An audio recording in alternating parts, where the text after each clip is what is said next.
안녕하세요. 이미 알 사람은 다 아는 동네에 퍼진 사연이라 온라인에 한 번 더 공유해보기가 참 수치스럽고 부끄럽지만 확인 사살 한번 제대로 해보기 위해서 용기를 내고 사연을 보내봅니다. 저는 30대 초반의 여자입니다. 직업은 남들처럼 평범하게 회사를 다니는 직장인이고요. 세금 다 떼고 200만 원도 채 못 벌고 살아가고 있으나 마음만큼은 늘 풍요롭고 여유 있다고 자부하며 살아온 사람입니다. 제가 낙천적이거나 욕심이 없어서 그런 건 아니고 그냥 제 주변만큼의 인생을 살아갈 줄 알고 제 주변의 것들에 정말로 진지하게 만족을 하면서 살았기 때문인데요. 제가 제3의 영향을 받을 만큼의 주변 것이라고 할 수 있는 대상은 저희 가족들과 남동생이었고요. 제가 결혼을 하게 되면서부터는 저희 남편, 그리고 남동생이 얼마 뒤 결혼을 하면서부터는 올케까지 이렇게 5명이 제게는 늘 소중하고 가깝고 또 늘 잘 지냈으면 하는 바람을 가진 대상들이었습니다. 실제로 이 사람들이 모두 여유있게 살고 있고 또 건강하고 아프지 않았기 때문에 저 또한 좋은 영향만을 받은 채 잘 살아가고 있었고요. 남편이랑 저는 동갑내기 커플입니다. 고등학교 때부터 사귀었다 헤어지기를 반복해온 오랜 연인이자 제게는 원수 같지만 늘 없어서는 안 되던 제 인생의 반쪽이었어요. 이 사람 군대 갔을 때도 서로 죽고 못 살던 때였어서 전 한결같이 제대하기만을 기다렸고 취준생활하면서 공무원 시험 준비하고 있을 때에도 먼저 직장을 다니고 있던 제가 늘 내조를 했었습니다. 그래봤자 데이트 비용을 제가 내거나 가끔 저희 엄마가 직접 차려주신 도시락을 싸가서 먹이는 정도? 혹은 더 큰 돈을 들여 겨울에 감기 걸리지 말고 공부하라고 몽클레어 패딩을 사준다거나 처음 취업하고 나서는 기죽지 말라고 비싼 수제행복을 맞춰준 정도였어요. 모르는 사람들이 봤을 때는 제가 지극정성인 만큼 남편도 제게 참 지극정성이었기에 제가 이 정도의 열정과 사랑을 쏟아붓는 게 아니냐고 할 수도 있는데요. 그런 거 하나도 없었습니다. 전 단지 그 당시에 남편을 늘 믿어온 것이었고 남편은 늘 그런 제게 달콤한 말로 유혹을 했던 것이 전부였어요. 군대 갔을 때에도 저 몰래 휴가 나온 걸 말도 안 한 채 군대 선임들이랑 소개팅하러 나간 것도 나가서 실제로 여자를 만나서는 그날 원나잇까지 했으면서 뒤늦게 이 사실을 친구로부터 전해 듣고는 이별을 고했던 저한테 남편은 달콤한 말로 너 없으면 못 살아. 나 죽을 거야. 하는 신변 협박과 함께 절 붙잡았고 하지만 저는 끝내 이별을 했어요. 그러나 남편은 그 후 기회가 되면 군대 전화를 통해 저한테 연락을 했고 제대를 하고 나서는 한 달 내내 저희 집 앞에서 절 기다리고 마주치면 무릎부터 꿇어대고 그런 식으로 매달리다 다시 재회를 했습니다. 제외하고 나면 이 인간은 또 언제 자신이 실수를 했었냐는 듯이 참 제게 잘해줬어요. 정말 이런 사람이 다른 여자와 바람을 펴서 잠을 잤다고는 생각이 들지 않을 정도로 사람이 진실했었죠.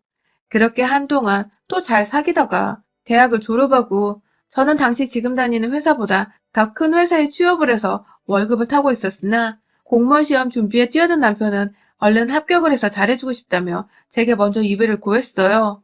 그 때문에 저도 힘들게 공부해야 하는 거 다 아는데 부담 주고 싶지가 않아서 이별을 받아들였고요.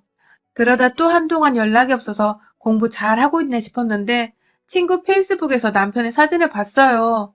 공부한다고 고시원까지 들어간다 하더니 고시원은커녕 어느 클럽에서 술 진탕 먹고는 눈이 반쯤 풀린 채 옆에 가슴이 훤히 보이는 여자 어깨에 손을 올리고선 단체 사진을 찍혔더라고요. 물론 그 사진을 보고서 이미 헤어진 마당에 제가 뭐라 할 처지는 아니었지만 그냥 욕 한번 진득하게 해주고 싶었습니다. 남동생 핸드폰을 빌려서 전화를 했어요. 모르는 번호를 자연스레 받는 그 인간한테 쌍욕을 퍼부어주면서 저주를 걸었죠. 네가 평생 공부를 해도 공무원 시험에 합격을 하나 보자. 하면서 정말 제가 알고 있는 저주란 저주는 다 걸어보겠다는 마음으로 불합격을 기원했습니다. 그렇게 영영 이별을 하는 줄 알았는데 남편이 2년 만에 또 저를 찾아왔어요. 수험 생활을 워낙 오래 한 사람이라 그때가 합격을 하기도 훨씬 전이었는데 그냥 힘들 때 제 악담이 생각났다면서 옆에서 그렇게 자신을 채찍질 해주라나 뭐라나. 누가 보면 정말 이해 안 가는 끈질긴 관계인데 그 관계를 저희 부부는 참 진득하게도 이어왔답니다. 그렇게 헤어지고 만나기를 반복하다가 다행히 공무원 시험 합격하고도 다른 여자한테 눈독 들이지 않고 저한테 결혼하자고 하길래 정말 아무런 생각 없이 프로포즈를 받아들였어요. 언젠가 우리가 또 기가 막히게 싸워서 갈라서는 일이 있더라도 이 사람만큼은 언제나 그랬듯 내 옆에 와서 제게 사랑을 갈구하고 또 원한다고 먼저 제스처를 취해줄 것 같았으니까요. 사실 남편은 저희 집 같은 처가댁이 없다고 늘 말합니다. 그도 그럴 것이 저희 아버지는 대기업 임원까지 하시고서 지금은 퇴직하시고 중소기업 대표 자리로 스카우트되어 가셨고, 엄마는 대학 때 피아노 전공을 하시고는 쭉 피아노 학원 하나를 차려놓고 동네에서 제법 장사를 잘하고 계셨거든요. 집안 자체에 돈이 부족한 적이 한 번도 없었고, 저 또한 비록 제 월급이 적지만 부모님께서 지금 나이에도 돈을 잘 벌어오고 계시니 제가 쇼핑을 하거나 자취를 시작하면서 필요했던 집을 구하고 가구들을 사는 것, 그리고 결혼을 하고서 신혼집을 구하는 것부터 이것저것 준비를 하는 것까지 다 금전적인 도움을 주셨기 때문에 돈에 대해 스트레스를 받은 적이 정말 단 한 번도 없었습니다. 그 때문에 마음이 좀 편안했던 것일 수도 있어요. 아무튼 남편은 그때부터 아주 당연스레 저와 결혼을 준비하면서 설마 장인 장모님께서 지분해 주시겠지? 하며 농담 반 진담 반으로 저한테 설레발을 쳤었고, 저는 그게 살짝 기분이 나빠서 왜 우리 엄마 아빠가 그 큰 돈을 내주셔야 해? 하면서 남편을 질타하곤 했었으나 이내 결혼 준비를 하면서 남편이 모아놓은 돈이 정말 한 푼도 없다는 것을, 남편의 시부모님마저도 노후 준비만으로 벅차 결혼 자금으로 대줄 돈이 단 한 푼도 없다는 것을 알아차린 후로는 그냥 빈말 안 하고 저희 부모님의 돈을 빌려 썼습니다. 돈도 있는 사람한테 좀 쓰라고 투정을 부려야지 없는 사람한테 왜 안 쓰냐고 투정을 부렸다간 자존심 상하고 빈정상에 도망갈지도 모른다고 아빠가 극구 말리시며 그냥 투자하는 셈이라며 신혼집을 구해주셨어요. 물론 명의는 온전히 제 것이고요. 천만다행으로도 그런 사돈댁의 감사함과 동시에 부담스러우셨는지 시부모님은 저한테 딱히 시집살이를 시키지도 않았고, 저도 그 바람에 딱히 시댁에서 스트레스를 받을 일이 없었습니다. 그것만으로도 전 너무 감사하고 또 결혼 생활에 만족을 했죠. 그즈음, 그러니까 저희가 막 신혼집에 들어가 살던 쯤 저와 한 살 터울의 남동생이 결혼하고 싶다며 여자친구를 집에 데려왔어요. 당시 온 가족들이 모인 자리에서 만나면 옳게 될 사람이 부담스러워할까봐 남편은 집에 두고서 온전히 저 혼자만 친정에 갔는데요. 그날 그 자리에서 처음 본 올케는 정말 제가 봐도 참 예쁘더라고요. 고생 한번 안 하고 살았을 것 같은 뽀얀 피부와 고운 손에 몸매까지 어찌나 말랐고 또 예쁘던지 제가 그만 올케 얼굴에 반해서 오늘부터 내 올케 하자 하며 적극적으로 동생 결혼을 찬성했다니까요. 물론 저희 부모님도 올케를 너무 마음에 들어 하셨고, 그날부터 후다닥 동생의 결혼 준비가 시작되었어요. 올케도 두고두고 첫 만남 당시 분위기를 띄워주며 자신의 마음에 들어한 저에게 고마웠는지, 형님 없으면 전 오빠랑 못 살아요 하며 저 기분 좋으라는 듯한 소리를 자주 해줬고, 저도 그런 올케가 더 이쁘고 고마웠죠. 조금씩 저희 가족과 친하게 지내기 시작하면서 자연스레 올케를 저희 남편하고도 소개시켜줬어요. 올케는 제 남동생과도 4살 차이가 나니까 저희 부부와는 5살 차이가 나는 정말 아기 같은 존재였는데, 성격 자체가 살갑기도 하고 부침성이 좋아서 남편하고도 곧잘 친하게 지냈습니다. 동생네 부부가 결혼하기 전에는 다 같이 밖에서 퇴근하고서 한잔하거나 저녁을 먹으면서 더블 데이트를 즐기기도 했고, 동생네 부부가 결혼을 하고 난 후에는 서로의 집을 왔다 갔다 하면서 고기를 구워 먹거나 간단히 배달 음식을 시켜 먹으며 시간을 보내기도 했고요. 저한테 잘해줬던 커플이고 또 제 남동생이고, 남동생이 사랑하는 올케다 보니 전 정말 두 사람을 축복했어요. 내가 뭘 해줄 수 있을까 싶어서 고민하다가 결혼 선물로 500만 원짜리 소파도 하나 마련해줬죠. 직장인 월급으로 분명 부담스러운 금액이었으나 그냥 언니들 마음으로 좋은 거 선물해주고 싶었기에 돈이 막 아깝지는 않았습니다. 그렇게 동생네 부부가 결혼한 지도 어느덧 1년이 지나가고, 그간 저희는 꾸준히 사이좋게 지내오다가 코로나가 터지며 자주 만나던 일상들을 대폭 줄였습니다. 그래도 꾸준히 연락하고 안부를 물었으나 다들 직장인이고 회사를 다녀야 하는 직장이었던지라 주의를 하자는 마음에 만나지는 않았어요. 그즈음 올케는 속상하게도 다니던 회사에서 해고를 당하는 바람에 집에서 쉬고 있었고, 저는 반대로 일이 너무 바빠져서는 완전히 여가 시간이 나질 않아 공무원인데도 코로나 시대에 야근 한번 안 하던 남편에게 부탁을 해서는 올케네 집으로 주말에 만든 반찬도 보내주고, 가끔 저희 회사에서 선물로 들어온 생활용품들을 나눠주려고 남편을 시켜 올케네 집으로 보내곤 했었습니다. 전 당연히 남편이 기꺼이 제 부탁을 들으니 고마운 마음뿐이었고요. 퇴근할 시간에 가는 거니까 올케네 집에 제 남동생도 이미 퇴근을 하고서 있는 줄로만 알았어요. 뭐 없어도 상관은 없다만 여자 혼자 있는 집에 자꾸만 제 남편을 보내는 것도 올케가 먼저 불편해할 것 같아서 웬만하면 남동생이 집에 있을 만한 시간에 남편을 보내는 게 낫다고 생각을 했었던 것이죠. 그런데 어느 순간부터 남편이 이상한 질문을 해대기 시작했어요. 정확히 기억하기로는 작년 여름에 저한테 뜬금없이 그러더라고요. 당신은 내가 있는 앞에서 브래지어에 러닝만 입고 있을 수 있어? 하고 말입니다. 전 당연히 부부니까 서스럼 없이 물론이지 아무것도 안 입고 있을 수도 있어. 하고서 농담을 건네며 웃었는데 남편의 뒷말이 이상했어요. 재수 씨도 그럴라나? 라고 하더군요. 분명 그렇게 들었어요. 아니 와이프가 다 벗고 있을 수도 있다는 말에 재수 씨도 그럴 수 있을라라니. 이 무슨 해괴망측한 소리인지 순간 당신 뭐라고 했어? 하면서 인상을 쫙 찡그리고는 더럽다는 듯이 남편에게 불결함을 표출했습니다. 남편도 그제서야 자기 입 밖으로 나온 무시입 중에 말을 알아챘는지 아니 농담이지 하면서 별일 아니 농담이란 듯이 넘기려 했고요. 저는 그 말에 다시 한번 그딴 농담은 재밌지 않으니 절대 하지 말라고 제대로 못을 박았고요.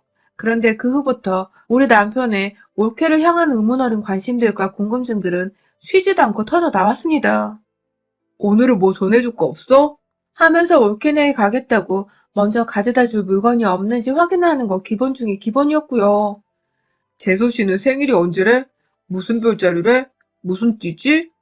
하면서 무슨 형님이 올케 별자리의 띠까지 알고 있냐며 제가 꼭 한 소리를 해야 했을 만한 질문까지도 해댔어요. 그러다가 유튜브를 통해서 우연히 사랑과 전쟁 제방을 보게 되었는데 거기서 나온 주제가 친구의 와이프와 불륜을 저지르는 그런 장면이었거든요. 남편이 글쎄 그걸 보면서 와 진짜 남자가 한 번 사는 거 저렇게 짜릿하게 살아봐야 하는데 하면서 TV 속의 불륜은 아무리 드라마라지만 동조하고 있는 겁니다. 제가 바로 옆에서 같이 시청을 하면서 불그락불그락 화를 내고 있는 걸 뻔히 알고 있으면서도 말입니다. 이 정도 되면 이 인간이 제대로 된 상식적인 생각을 하지 못하는 사람인 건가 싶기도 했어요. 뭐 군대 갔을 때 저 몰래 원나잇까지 했던 인간인데 바람을 한 번 피우지 두 번 못 피우겠냐 싶기도 하고 슬슬 그쯤에 저와의 관계를 맺는 것도 극소토로 뜸했고 급기야 제 몸을 누군가와 막 비교하는 듯한 말도 여러 번 했었어요. 처음엔 가슴이 좀만 더 컸으면 좋겠다. 내 주먹 안에 꽉 채워질 만큼 이라던지 자기는 개처럼 목소리가 조금만 더 안 커졌으면 좋겠어.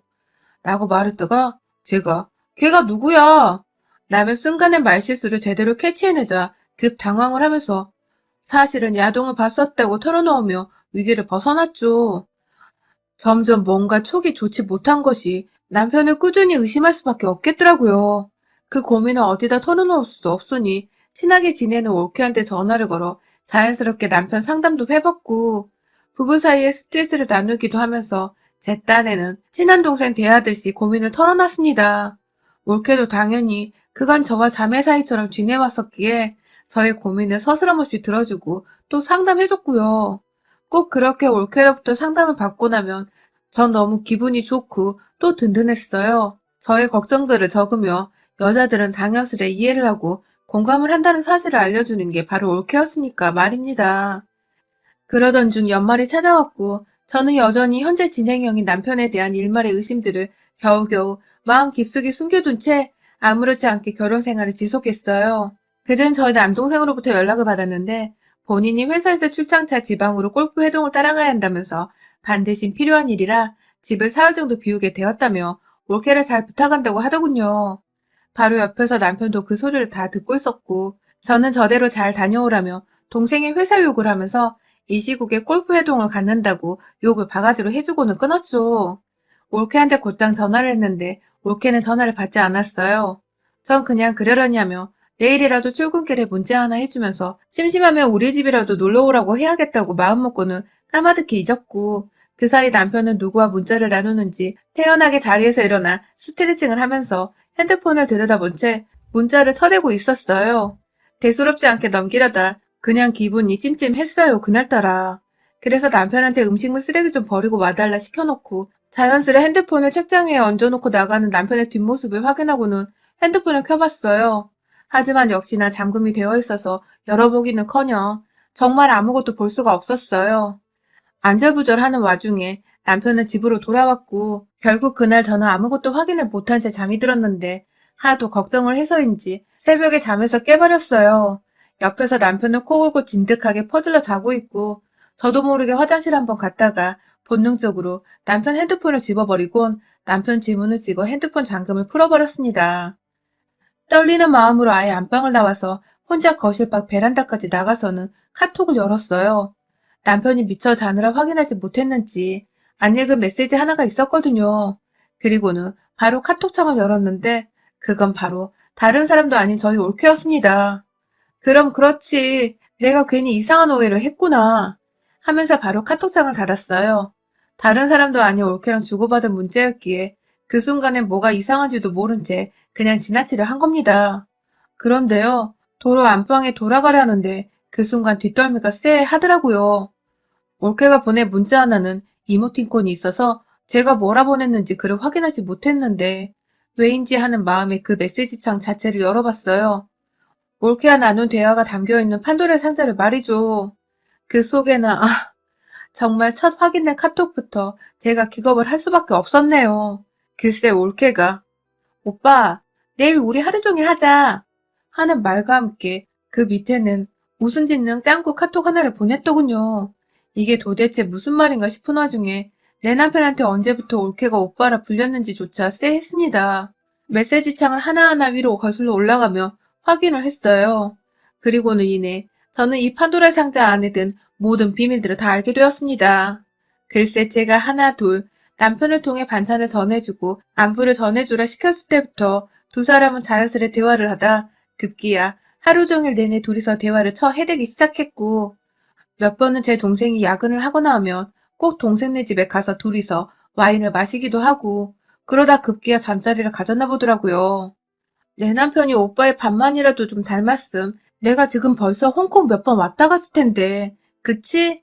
하면서 내 남편의 잠자리 기술이 남다르단 표현도 아무렇지 않게 건네질 않나.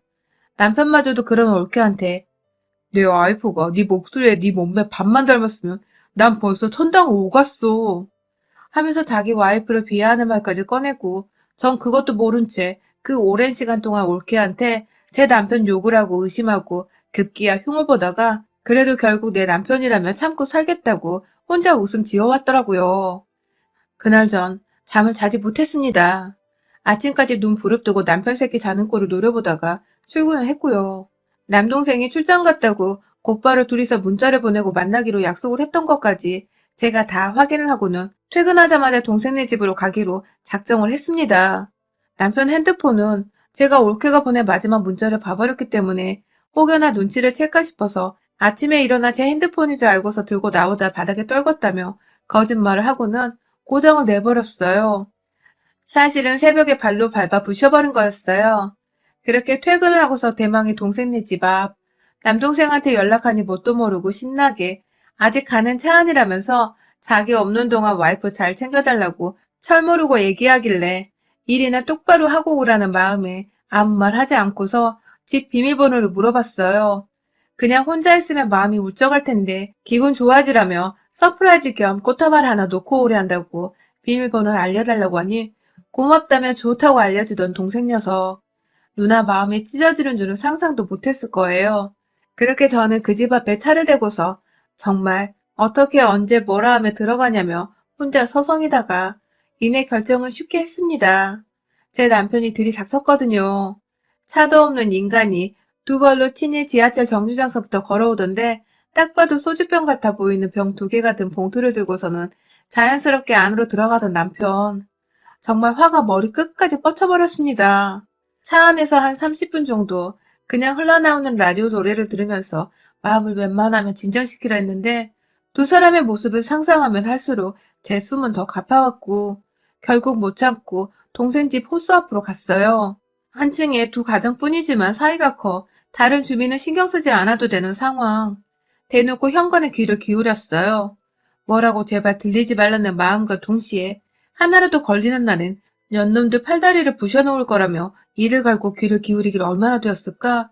이내 제 귀로는 올케의 신음소리가 너무나도 뚜렷하게 들려왔고, 이내 저는 놀란 나머지 귀를 떼어내고 곧장 비밀번호를 누른 채 불과 5초? 10초? 남짓한 시간 안에 그 집 안으로 쳐들어갔습니다. 정신없어 신발 벗을 새도 없이 거실로 들이닥쳐보니 상황은 더 가관이었어요. 정말 끝까지 믿어보려 했는데 글쎄, 제가 사준 500만원짜리 소파 위에서 두 사람이 벌거벗은 채 온몸이 시뻘개지도록 땀을 흘리며 잠자리를 가지고 있었던 것입니다. 도망치려는데 몸이 너무 흥분한 나머지 생각 따로 안 따라주던지 벌거벗은 두 년놈들은 몸이 굼떴고, 저는 그대로 둘의 사진을 찍어버리자마자 부엌에서 칼을 들고 나왔어요. 남편과 올케가 비명을 지르며 살려달라고, 목숨만을 살려달라고 질색팔색을 하며 저를 말리겠다고 침착하라 말하고 있는데, 그대로 그 칼을 들쳐들고 두 사람에게 가서는 두 사람이 아닌 그 뒤에 쇼퍼를 향해서 칼을 내리꽂았습니다. 너무 웃긴 게 그 와중에 우리 남편은 무섭다고 오줌을 지려버려서는 오줌에 암모니아 구린내가 슬슬 나기 시작했어요. 올케는 그게 또 충격이라며 경계하듯 뒤로 물러나다 급기야 안방으로 도망가 문을 걸어 잠그고, 저는 거실 안에 500만원짜리 결혼을 축복하며 선물한 그 소파를 제 손으로 갈기갈기 찢어버렸답니다. 남편은 거실 테이블 위에 놓여져 있던 잡지책으로 저한테서 머리를 몇 번이나 얻어맞더니 아파 죽겠다고 발악하다 급 태세전환으로 잘못했다고 빌기 시작했고요. 그런 남편보다 더 괘씸한 우리 올케년을 향해 저는 안방으로 갔어요. 문을 잠궈놨길래 동생한테 지금 당장 사진을 보내겠다고 하니 그제서야 문을 열어주더라고요. 자기 방어하겠다고 큼지막한 베개를 안고 서 있는데 그런 올케의 맨몸에다가 확 발길질을 해버렸어요. 넘어지지도 않고 잘 지탱하고 있던 올케의 싸다구를 정말 아낌없이 쳐댔고, 그도 모자르다며 올케를 끌고 가서는 화장실에 쳐넣어 물세례를 퍼부었습니다. 지도 잘못한 줄은 아는지 그냥 다 당하고 있더라고요. 내심 저항하면 어쩌나 싶었는데 당해주고만 있으니 그게 다행이기도 했어요. 그날 저는 남편한테 그리고 올케한테 우리 집에서 당장 나가라고, 당장들 꺼져서 원하는 대로 살림 차리고 둘이서 알거지 상태로 잘 먹고 잘 살라며 겁박을 했고, 남편은 정말 저희 집에서 쫓아냈습니다. 아직 동생한테는 말하지 않은 상태에서 저희 부모님께 이 모든 사실을 고했고, 엄마는 혼자 변호사까지 찾아가서 소송 준비를 완벽히 해주셨습니다. 저희 시부모님께 욕설이까지 퍼부어대신 바람에 시부모님이 놀래 저희 집까지 뛰쳐와서는 저 퇴근할 때까지 그 추운데 밖에서 기다리셨더라고요. 물론 저는 집 비밀번호를 진작에 바꿨기에 두 사람, 아니 남편까지 포함해서 세 사람은 저희 집에 발 한 발자국도 들이지 못했고, 남편한테는 정말로 이혼 소장을 날렸습니다. 공무원이라 이런 일에 더 민감한 남편을 위해 친입구청 홈페이지까지 들어가서 남편의 불륜을 고발하며 엄한 공무원 상사들한테 직원 관리 똑바로 하라고, 요즘 같은 저출산 시대에 이 무슨 빌어먹을 부부의 모습이냐며 장문의 유혹을 한 바가지로 했고요. 남편은 곧이어 그 오랜 시간 수험 생활을 겪고 합격한 공무원인데 파면되었어요. 아주 깔끔히 잘렸답니다. 올케도 곧이어 출장서 돌아온 제 남동생으로부터 모든 사실을 들켜놓고도 사랑타랑을 하며 부부관계를 이어가려 하다가 결국 제가 원하던 대로 이혼소송을 당했고요. 저나 동생이나 이 무슨 민망하고도 불경스러운 상황인 건지 서로가 서로의 배우자에게 위자료 소송을 해버리는 지경까지 와버렸어요. 천만다행히게도 양 배우자들이 능력도 없고 결혼하면서 보탠 돈도 한 푼 없었던지라 위자료로 돈을 받으면서 결혼 생활이 정리되었고요. 졸지에 자녀들이 모두 이혼 남녀가 되자 저희 부모님께서는 화가 난다고 괘씸죄까지 물어서는 자기 돈으로 산 집안에서 살았던 모든 시간과 혜택에 대한 돈을 물어내라 소송을 거신 바람에 기존에 걸어놨던 상간소송의 죄가 좀 더 무거워졌어요. 사람은 한 번 쓰레기는 그냥 쭉 쓰레기인 건데 우리 남편은 그렇다 쳐도 올케는 도대체 무슨 정신으로 그런 더러운 짓을 벌인 건지. 배신감에 한동안은 정말 마음이 힘들고 괴로웠는데 그래도 확실히 처벌을 하고 남편마저 직장에서 쫓겨난다고 하니 얼마나 다행인지. 각자 이혼을 하고도 빈털터리 상태에서 원하던 대로 둘이서 얼마나 잠자리를 가지고 흥분과 사랑에 속삭이면서 잘 살아갈지 그 끝을 제 눈으로 반드시 확인을 해보려 합니다. 지금도 주기적으로 연락이 와서 연애 때 했던 짓처럼 미안해, 잘못했어, 당신밖에 없어 하는 개소리를 시전하는 우리 남편. 제가 다른 건 몰라도 남편 인생 말로가 얼마나 망가져갈지, 안 망가지면 제가 직접 나서서라도 이 인간의 행복은 철저히 망가뜨리며 살려고요. 물론 그런 남편과 함께 배신을 때린 올케란 년도 마찬가지고요. 여러분의 생각은 댓글로 남겨주세요. 오늘도 시청해주셔서 정말 감사합니다.